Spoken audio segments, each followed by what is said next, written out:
하루를 마무리하는 시간 꺼내보는 당신의 지식 창고. KBS 일라디오 김성환의 시사야.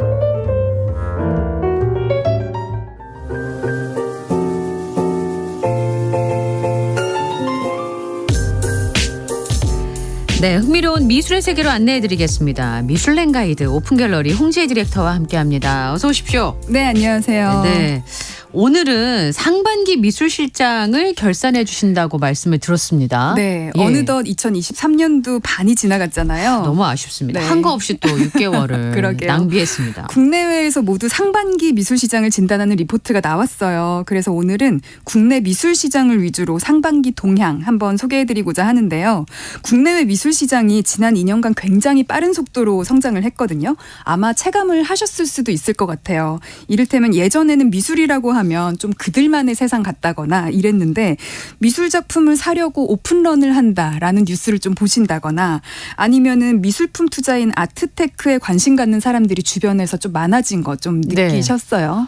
저도 그 쿠사마 야요이 네. 분할해가지고 투자하는 거 있잖아요. 네, 네. 그거를 상반기 한번 해봤거든요. 아, 그러셨구나. 그러니까 저 같은 사람이 움직였다는 건 그만큼 약간 일반화됐다. 그러니까요. 예, 제가 이렇게 트렌드에 민감한 타입은 아니어가지고. 네, 네. 그리고 주변에 실제로 미혼인 후배들이 네. 그림 사러 가더라고요. 막 비싼 건 아닌데 맞아요. 그냥 하나 사볼까 해서요. 그쵸. 이런 분들이 되게 많이 실제로 봐요. 사지는 않았더라도 한번 사볼까 해라는 말씀은 굉장히 많이들 네. 하셨을 거예요. 그 정도로 이렇게 이제 국내 미술 시장의 규모가 많이 커졌는데요. 그럴 만도 한 게 숫자로 보자면 2019년과 2020년에는 모두 3천억대였어요. 3,200억, 3,800억. 우리나라 미술 시장 규모가. 네, 예. 그 미술 시장의 거래액의 전체 규모가. 근데 2021년에는 9천억대를 넘었고요. 2022년 작년에는 1조를 넘겼거든요. 그러니까 기존에 비해서 거의 3배 가까이 커진 거죠. 네. 이런 미술 시장의 급격한 성장이 이제 팬데믹의 출현으로 인한 복합적인 요인이다라고 이제 꼽을 수가 있는데요. 우리나라뿐만이 아니라 세계 시장도 좀 이 시기에 많이 커졌어요. 그래서 보면 각국 정부들이 다양한 정책으로 인해서 이제 대체 투자 심리가 좀 커진다거나 아니면 온라인 기반의 글로벌 미술 시장이 활성화된다거나 혹은 그 보통 우리나라에서 MZ 세대라고 하죠. 밀레니얼 세대를 중심으로 한 그런 새로운 소비 주체가 등장한 것 등등을 꼽는데요. 사실 세계 시장과 한국 시장이 모두 커지기는 했지만 국내의 경우 사실 1, 2년 사이에 3배라는 거는 그렇게 정상적인 성장으로 보기에는 너무 급격한 이제 가속화라고 보이기는 하거든요. 근데 또 한편으로는요. GDP 기준으로 보면 한국이랑 같은 규모의 GDP 국가들에 비해서 한국 미술 시장 규모는 여전히 작은 편이에요. 그러다 보니까 국내 미술 시장의 이런 비약적인 성장이 거품이라는 의견과 혹은 아니다 계속될 거다 아직 작아 이런 의견이 팽배한 가운데 2023년 상반기 결산이 집계가 된 거죠. 어느새 미술시장 정도에는 관심을 가질 만한 상황이 됐다는 데는 아마 이견이 없을 것 같은데 네. 그게 돈 벌려고 그림을 보러 가는 거냐 그림을 보러 가서 그림을 사는 거냐 이제 네. 그런 차이가 좀 있지 않을까 싶거든요. 네. 근데 사실 미술이 그림은 없어도 제가 밥 먹는 데는 아무 문제가 없기 때문에 예. 네. 그래서 사실은 경기에 영향을 많이 받을 거예요. 네. 안 하면 되는 문제니까 맞습니다. 경기가 어려워지면 필수제는 아니기 때문에. 예. 그렇지만 경기가 좋고 뭐 그 경제 상황이 좋아지면 관심을 가질 만한 즐거움이기는 하잖아요. 네. 근데 전반적으로 지금 뭐 경기 하강 얘기도 나오고 전반적으로 하반기도 좋지 않을 거란 얘기가 나오니까 네. 미술 시장도 팬데믹 때처럼 그렇게까지 화랑이지는 않지 않겠나, 좀 위축되지 않겠나 싶은 생각이 좀 들긴 네, 하거든요. 맞습니다. 정확합니다. 지난해 같은 기간에 미술 시장 경매 시장 그 규모랑 비교를 했을 때요. 56%에 머물렀습니다. 거의 반토막이라고 할 수가 있죠. 네. 근데 이게 이제 경매 시장만 비교한 결과이기는 한데요. 화랑 아트페어 경매 시장의 추이가 비슷한 흐름 속에 있기 때문에 아마도 전체 미술 시장의 규모도 아마 지난해 대비 저조할 거다라는 예상이 되기는 하거든요. 하지만 비약적으로 성장했던 21년이나 22년에 비해서 위축된 거는 사실이지만 그 이전 시장에 비해서는 여전히 우상향의 흐름 속에 있기는 한 거예요. 그러다 보니까 이제 그 주식이나 부동산 시장을 통해서 경험하셨겠지만 오히려 이런 상황 속에서 기회가 있다는 점을 또 감안하시는 분들도 계시고 그래서 이번 기회에 또 2023년의 미술시장 흐름 관심 가져보셔도 좋을 것 같습니다. 제가 2023년 이 상반기 경매 시장에서 이제 좀 결산해서 눈여겨볼 점이요. 조선백자가 아까 말씀하신 쿠사마를 앞질렀다는 겁니다. 제가 이름 아는 정도 아티스트면 진짜 유명하잖아요. 그렇죠. 근데 쿠사마 야요이는 사실은 좋아하는 분들이 되게 많아서 뭐 섬도 있고 네. 특별관도 있고 이런데 그러니까요. 조선의 백자가 쿠사마 야요이를 앞섰다는 건 무슨 의미가 있을 것 같아요. 그게. 우선은요, 지금까지 매년 경매 결과에서 쿠사마 야요이는 두 가지 측면에서 가장 높은 편이었거든요. 첫 번째는 상위 낙찰가 순위. 그러니까 개별 작품 있잖아요. 작품 한 점 한 점이 비싼 순위에서도 늘 상위 랭킹이었고, 두 번째는 작가별 낙찰 총액. 즉 작품 하나하나의 값은 낮아도 거래된 작품 수가 많으면 이 낙찰 총액이 늘어나거든요. 이거 둘 다 쿠사마가 굉장히 높았는데요. 누적된 경매 결과로는요. 탑 10을 김한기와 박수근, 이중섭이 모두 차지하고 있지만 매년 결과에서 상위 낙찰가나 그 작가별 낙찰 총액은 모두 쿠사마가 거의 1, 2위를 다투었어요. 그럼 대중적으로 인기가 있는 작품이라는 거잖아요. 네, 말씀처럼 정말 유명하다라고 할 수가 있는데 예. 올해 상반기에 낙찰가 순위 탑 10에서 쿠사마 야요이의 작품은 단 한 점밖에 없었고요. 1위가 아니기도 합니다. 그리고 1위 그 올해 쿠사마의 작품 120호 사이즈의 작품이 25억 원으로 2위에 랭킹이 된 것이 유일한데요. 1위 낙찰가액은 이 2위인 쿠사마의 25억보다 차이가 많이 나는 70억 원이에요. 그리고 그게 바로 백자청화 오조룡 문호라고 하는 56cm의 대형 백자 항아리인 겁니다. 56cm면 네. 많이 큰 것 같지 않은데. 아니요. 지금 보시는 것보다 훨씬 더 커요? 커져야 될 거예요. 네. 지름이 56cm면 생각보다 굉장히 큽니다. 백자면 네. 고미술이잖아요. 그렇습니다. 쿠사마 야요이를 제가 왜 기억하겠습니까? 보면 딱 눈에 들어올 정도로 강렬하거든요. 그렇기도 하고 작가 이름도 일종의 브랜드처럼 그러니까요. 브랜딩이 딱 되어 있죠. 머릿속에. 근데 백자는 아름답기는 하지만 네. 너무 오래된 거고 사실은 이렇게 눈길이 확 가는 그 쿠사마 야요이 작품과 대비되는 미를 가지고 있으니까 네. 이렇게 상대적으로 평가를 받기 좀 어렵지 않나 싶기도 하고요. 맞습니다. 그래서 이러한 굉장히 이례적인 결과에 모두가 놀라고 있는데요. 또 낙찰가 탑 10에는 1위뿐 아니라 6위에도 다른 백자가 랭킹이 되어 있거든요. 그러니까 오래전부터 고미술은 저평가를 받고 있다는 인식이 강했어요. 말씀처럼 고미술은 평가받기가 어렵지 않냐. 평가하기도 어렵고 그렇죠. 라고 했었는데 기본적으로 이 고미술품은 골동품이거든요. 아, 그렇죠. 네, 골동품이에요. 근데 이제 그 골동품 중에서도 그 당시에는 예술적 가치가 있는 게 아닌 생활용품이었는데 시간이 지나서 그 희소 가치를 인정받으면 예술적 역사적으로 중요한 가치가 있다라고 하면 이제 고미술 중에서도 가치가 높은 고미술이 되는 건데요. 보통 이런 골동품이 고미술로 가치를 인정받으려면 통상 100년 정도는 지나야 돼요. 그러니까 100년이 지나면서 출처도 모르게 되고 보존 상태도 좀 엉망이 되는 경우가 많잖아요. 또 작가가 별도로 없다 보니까 누구 작가 이런 게 아니라 그냥 조선백자잖아요.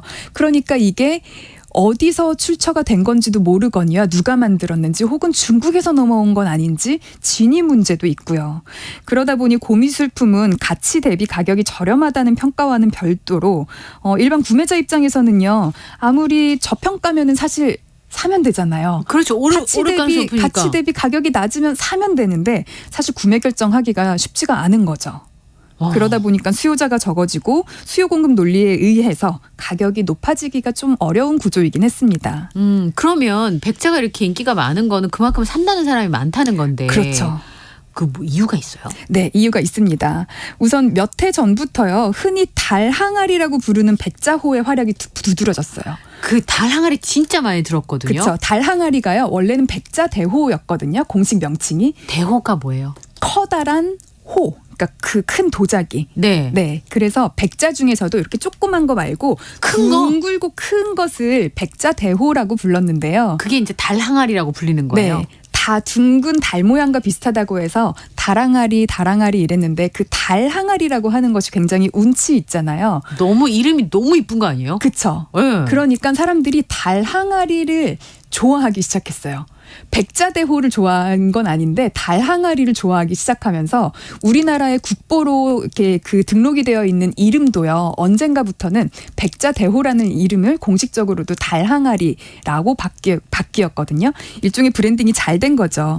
국립박물관장을 지냈던 여러 미술사학자들이 달 항아리를 찬하면서 수집해 오기도 했었는데 그 이외에도 김환기나 구본창 등 국내 유명 화백들이 달 항아리를 이제 작품에 그렸어요. 맞아요. 그래서 그들이 유명해지면서 또 그들이 그렸던 달 항아리도 같이 유명해지고 거기에 있는 일화들 뭐 달 항아리에 뭐 달을 보면서 뭐 술잔을 기울이며 뭐가 어쩌고 저쩌고 되게 문학적인 그런 심상까지 들어가게 된 거죠.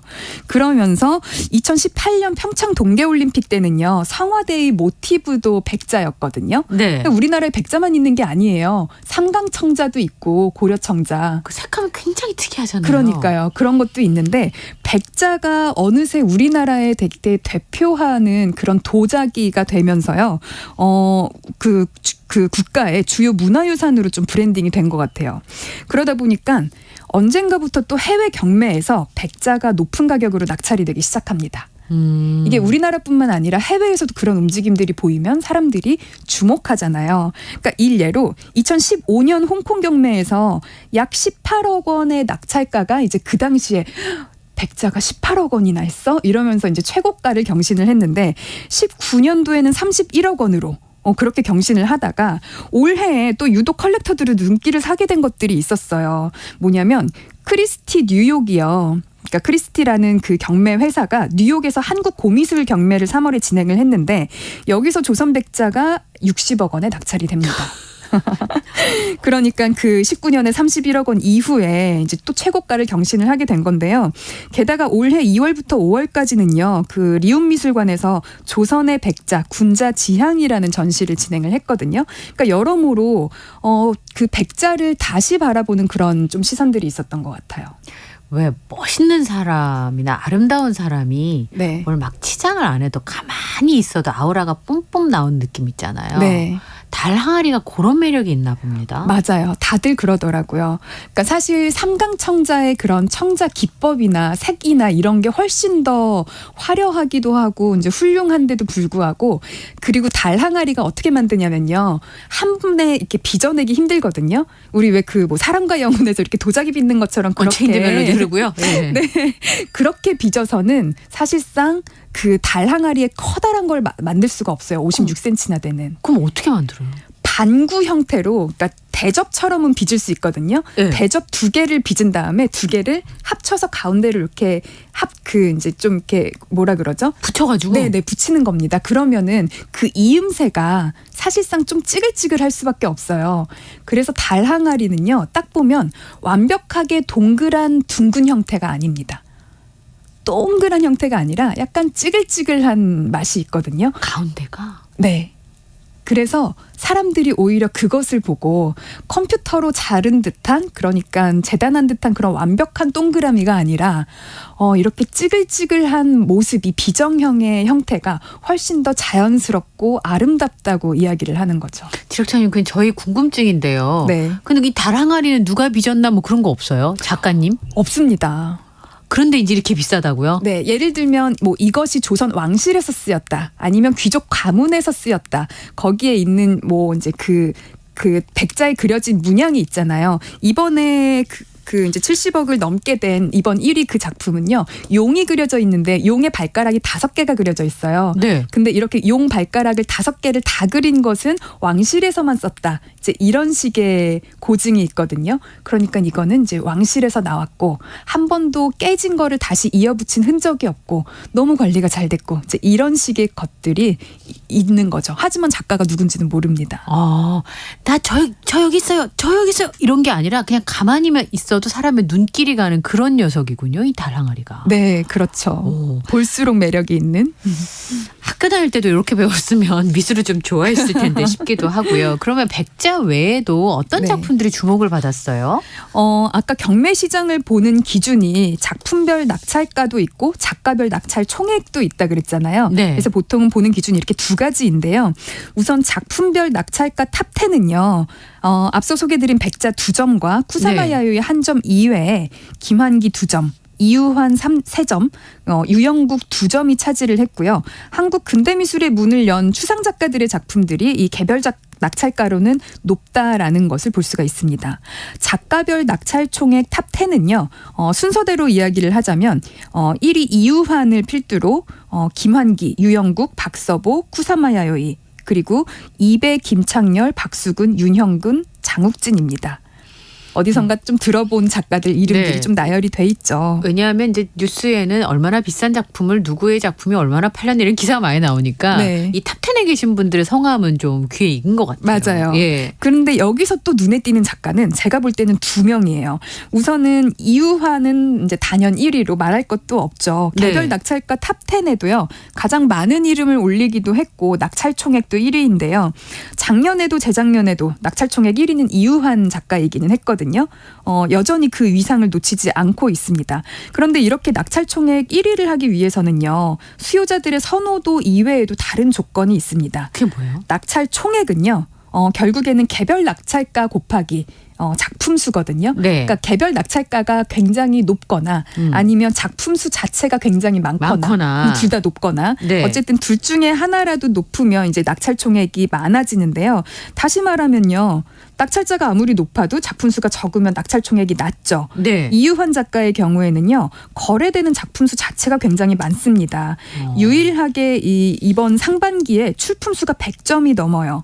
2위인 김환기는 그 58점이고요. 3위인 유영국 화백은 출품 수가 고작 24점인데 이유환 작가의 그 출품 수는 124점이거든요. 네. 그러니까 그만큼 유동성이 좋은 작가다. 이렇게 표현을 할 수도 있겠죠. 거래가 잘 되는 작품을 가지고 있는 작가님이신 거네요. 말하자면. 그렇습니다. 게다가 그 수량도 많고요. 물량 자체가 많고요. 많은 사람들이 좋아하니까 사려는 사람도 많고 네. 또 거래를 하려는 사람도 많은 인기가 많은 작품이라는 맞습니다. 뜻이잖아요. 게다가 작가가 이제 지금 아직도 살아 계시기는 한데요. 생전에 그린 작품의 양이 작가들마다 다르잖아요. 그렇죠. 근데 이유환 작가의 경우에는 굉장히 그 수량이 많고 그리고 이제 유화나 이런 것뿐만이 아니라 드로잉이나 판화 작품도 굉장히 많고 또 여전히 아직도 작품을 이제 계속 하고 계신 그런 상황인 거죠. 그러면 그에 반해서 유영국 화백의 작품은 24점밖에 출품이 안 됐는데 총액은 3위까지다. 그러면 한 점당 가격이 비싸요? 그렇게 볼 수도 있지만요. 더 눈여겨볼 수 있는 건 낙찰률입니다. 제가 아까 눈에 띈 작가가 2명이 있다고 말씀을 네. 드렸는데 그 다른 한 명이 유영국 화백이에요. 낙찰 총액 탑 10 작가 중에서 유영국 작가만 유일하게 낙찰률이 90%가 넘어가거든요.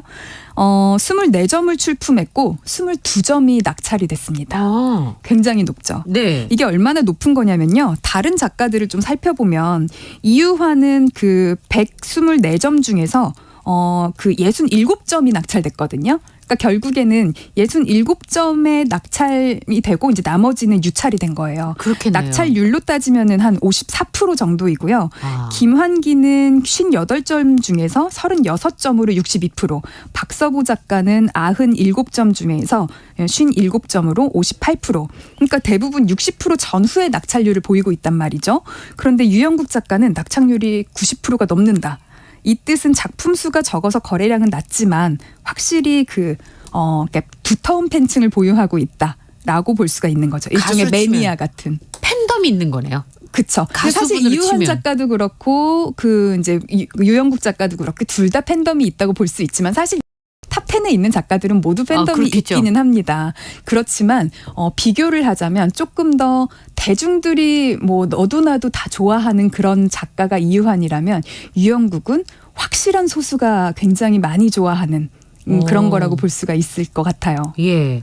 이유환 작가는 유동성이 좋고 유영국 작가는 확실한 로열티가 높은 팬층을 가지고 있다. 이렇게 볼 수 있을 것 같은데. 네, 맞습니다. 경매 결과 탑 10으로 아까 말씀하신 그 숫자로 네. 의미를 읽어내니까 굉장히 재밌는 것 같아요. 네네. 그 탑 10을요, 늘려서 탑 20까지 보면요, 또 보이는 게 있어요. 뭐가 보이시는데요? 사실은요, 탑 네. 10 아까 제가 이제 작가들 이름 읽어드렸지만 사실 다 아는 작가들이고 거의 이제 바뀌지 않거든요. 네. 김환기, 이유환, 박서보 늘 듣던 작가들이잖아요. 네. 그래서 저는 늘 좀 더 시간이 있으시면 탑 20를 보시라 더 여유가 있으면은 탑 20뿐만이 아니라 더 보시라라고 말씀을 드리는 편인데요. 그래요? 예. 올해 상반기 결산 탑 20에서 최근 3년치를 비교해서 눈에 띄는 것이 해외 작가와 젊은 작가에 대한 거였어요. 되게 중요할 것 같아요.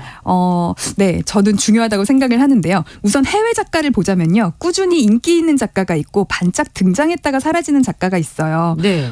줄리안 오피, 데이비드 호크니, 바젤리츠, 우고 론디노네 등의 작가들은요. 탑 20 안에 등장했다가 이듬해에는 사라지는 모습을 좀 보였거든요. 그래요? 네.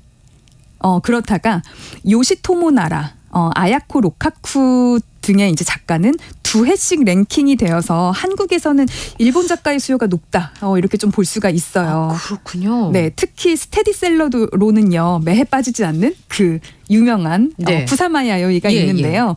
쿠사마 야요이의 전 세계 시장 거래량 중에 한국이 18%를 차지합니다.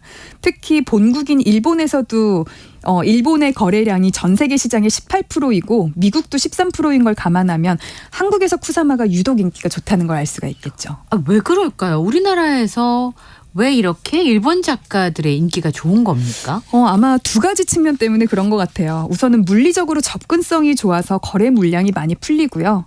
아까 말씀드렸던 그 한 해의 이때가 이듬해에 사라졌다는 그런 해외 작가들은 유명하기는 하지만 그리고 접근성이 좋고 물량만 많다면 여전히 상위 랭킹에 계속 있을 수 있지만 사실 접근성 바다 건너오기가 쉽지가 않거든요.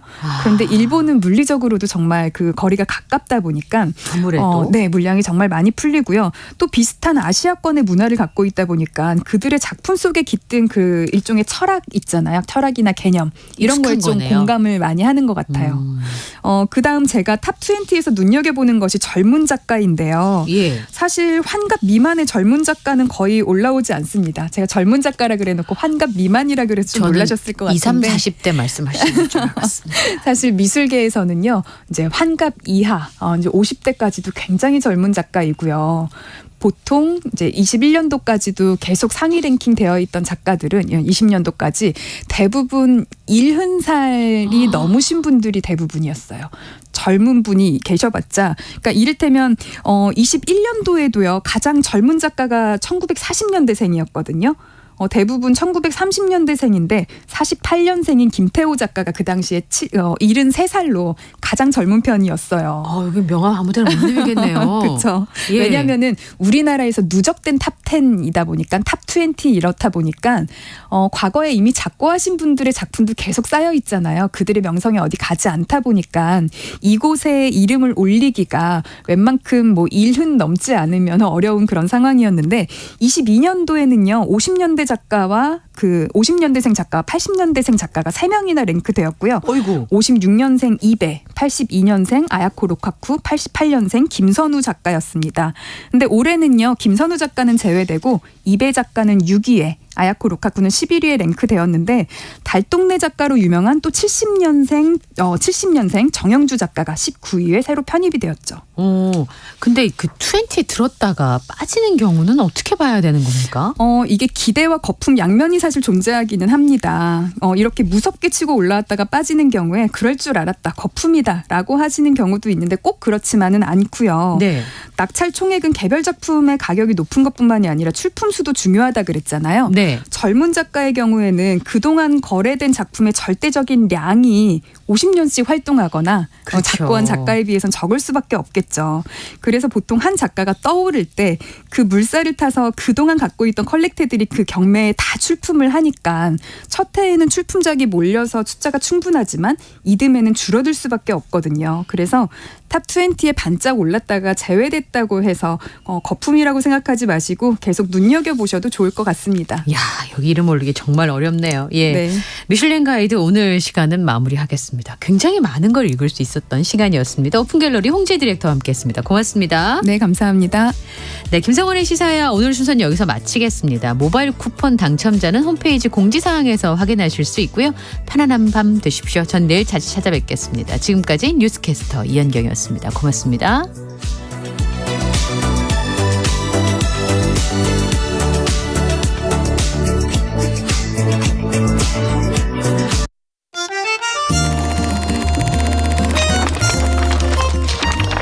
강유정의 영화관, 정여울의 도서관.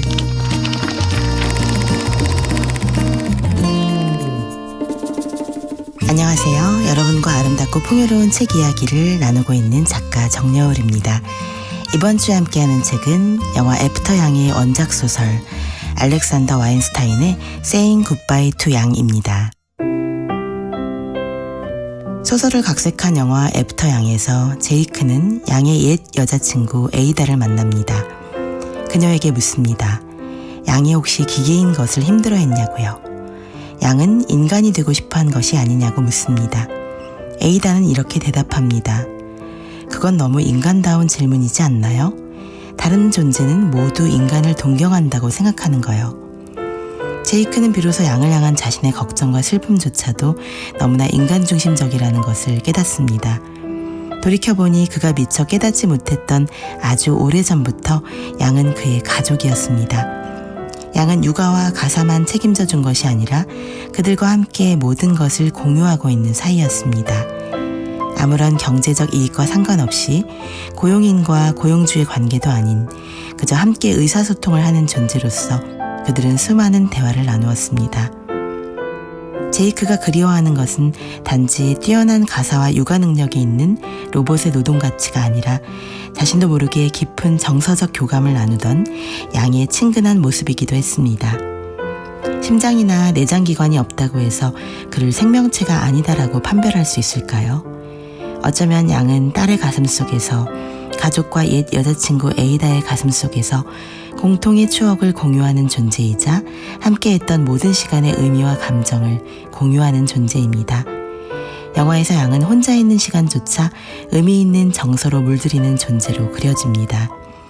한밤중에 깨어나 물을 찾다가 서로를 발견하고 문득 격이 없이 대화를 나누는 존재, 때로는 내가 몰랐던 나를 일깨워주는 존재, 마치 가족 사진을 찍듯이 같이 사진 찍자고 말할 수 있는 존재, 그가 바로 양이었던 것입니다.